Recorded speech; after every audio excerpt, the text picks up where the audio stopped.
Praise the lord.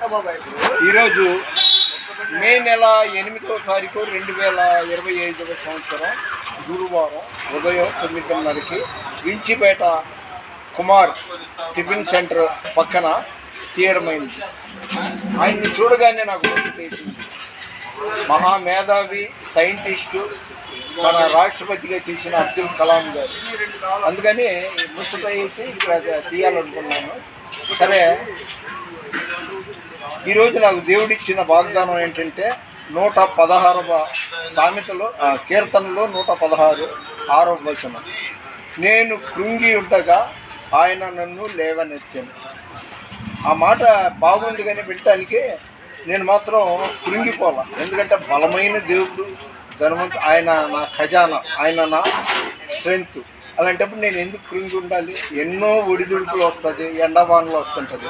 నేను దేనికి భయపడి ఒక మాట చెప్పేసి ముగిచ్చేస్తాను.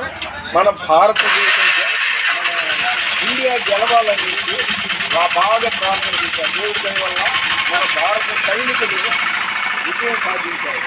ఒకటి. రెండవది, దైవ సేవకుడుగా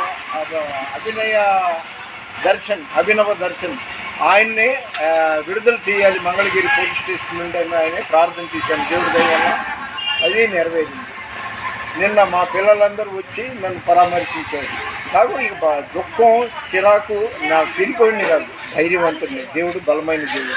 కాబట్టి ముగిస్తున్నాను. యోర్దాను ఎదురైనా ఎర్ర సంద్రము పొంగి పొర్లినా భయము లేదు, జయము మనకే. భయము లేదు, జయము మనకే, విజయ గీతము పాడెదము. మన వినికిడిలో దేవుడి కొన్ని మాటలు దీవించునుగాక. దేవుని పరిచర్యలో మీ రత్నం ఫ్రాన్సిస్. God bless you.